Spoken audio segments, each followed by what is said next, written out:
Stone and water in the Nether, and Newport's one-year anniversary. This is the Newport News.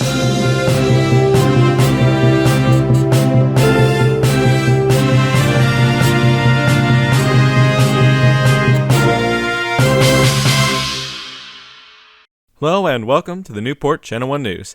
I'm lonellamaMV, and today is Day 3, Year 48 AK. The server has been fairly inactive for a while, but it's beginning to see an upsurge in activity as players head into spring break. On Day 1, Year 47 AK, Krista7777 was unanimously re-elected as the president of the Server Federation. This makes her the second president to serve for 2 terms after former President Malachi Brown.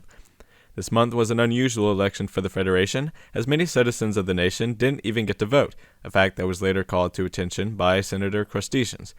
The recent inactivity of the server meant that many citizens were left out of the census, leading to one of the smallest and quickest elections in the country's history.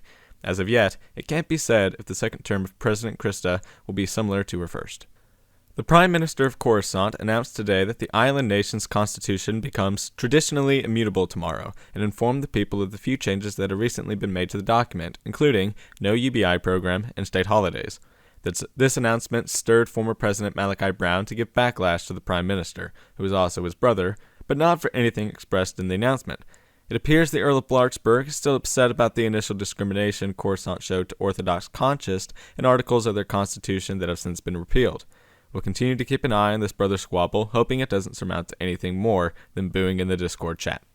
Early yesterday marked a new find in server exploration. Due to a portal glitch, Prime Minister Isaac R. found himself in an unknown part of the Nether dimension that was completely void of netherrack, mobs, and biomes. This new area was made entirely of stone that followed the traditional terrain generation of the Nether. Wanting to share this discovery, the Prime Minister asked the Magic Conch to teleport 3 other players, Lost City 99, Ratatouille 8990, and lonellamaMV, to him. These 4 players began to explore the new region, trying to find their way back to spawn. During this adventure, they ran across 2 bastion remnants, a fortress, and several ruined portals, which confirmed that the structure generation remained normal in this broken Nether. However, a more shocking discovery was still to come. While exploring the first bastion, the players noticed that something was different about the floor of the Nether. Instead of the typical lava lake, the floor was covered in an expansive ocean of red-tinted water. This led the explorers to begin traversing the Nether by boat for hundreds of blocks. Eventually, the explorers found where the broken Nether met the ghoulish terrain traditionally associated with that dimension, providing quite an extraordinary sight.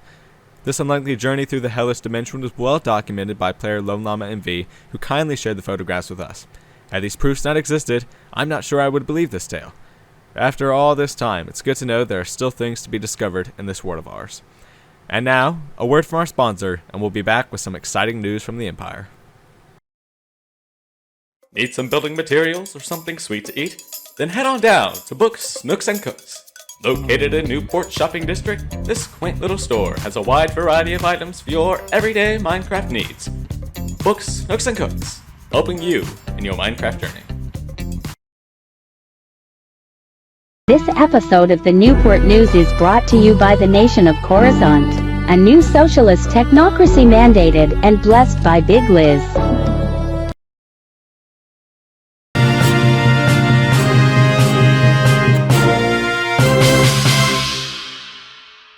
Welcome back to the Newport News. Just the other day, it was brought to the attention of the Emperor that one of the buildings in the Newport skyline violated Imperial Edict 2, which states that no building may exceed the height of the Founders Building. The skyscraper in question was Avocado Towers, built by the former Emperor His Crunchiness during his imperial reign. The former Emperor used this tower to make a profit by selling the use of each floor to players.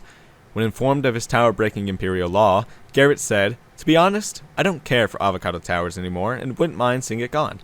At this statement, certain Newportian citizens who had taken issue with the tower began its destruction, resolving that legal issue without hassle. April 9th marks a big day for the Newportian Empire, as it marks the real-world one-year anniversary of the founding of the nation's capital city, Newport. The city was founded on April 9th, 2020 by current Imperial Magistrate and Governess of Tierra Roca, Lost City 99. While many players no longer consider Newport their primary place of residence, many players are connected to the city, either by it once being their home or being related to the Lost Llama Imperial family. While still being many Orthodox years away, players are hard at work with the Emperor to ensure that this anniversary celebration is one to remember. On day 5, year 47 AK, the Emperor passed an edict stating that a monument to the nation will be dedicated on the date of the 1-year anniversary. Players all over the server are encouraged to submit designs for the monument by March 24th to be selected to be built. So be sure to mark your calendars for April 9th, as there will be an in-person gathering so we can try and be together both in person and on the server for this historic occasion. Part of the festivities for that day will be a server-wide Hunger Games for any and all players to participate in, but more on that after the break. This episode of the Newport News is brought to you by New Conscism. May Big Liz bless your endeavors.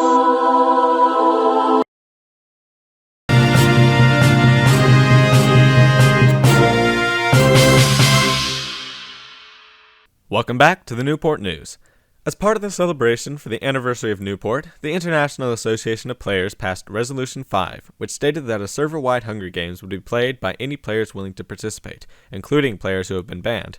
The resolution is only the second in IAP history to pass with a completely unanimous vote, and it had one of the greatest number of members voting on it of any former resolution.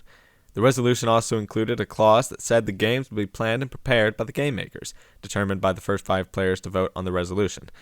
The game makers are Senator and Premier Ratatouille 8990, Prime Minister Isaac R 4760, Governess Crustaceans, Emperor and Governor lonellamaMV, and current leader II the Recycler II.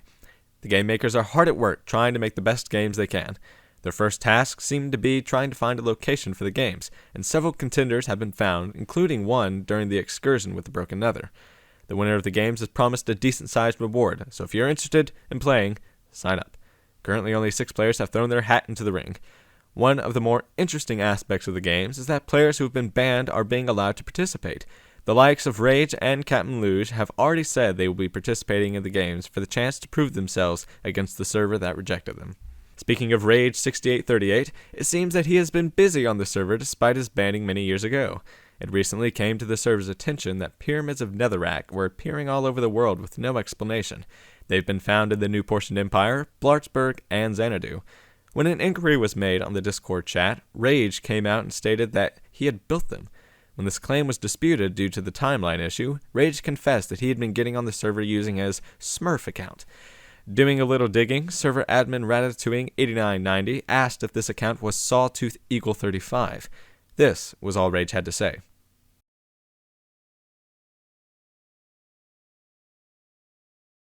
Based on the evidence, the IAP moved to ban this Smurf account, and the resolution went unopposed.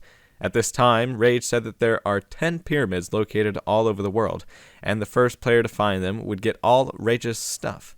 Xanadu officials have officially stated they will be searching in order to fund their nation. Best of luck to these gentlemen. The pyramids, however, are not the only thing about infamous player Rage 6838 that was discovered recently. In a curious exploration, an anonymous player found themselves at Jeff's base located at the edge of the jungle. With several chests lying out in the open, the player became curious as to its contents. What they ran across was quite shocking.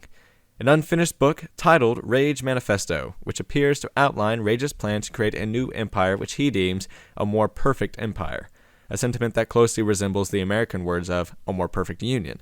It remains unclear at this time if Rage began this manifesto before his banning or during, but we won't know for sure until Rage's ban is lifted and he can rejoin the server. Well, that's all the time we have today. Thank you for tuning in to the Newport Channel 1 News. We'll see you next time.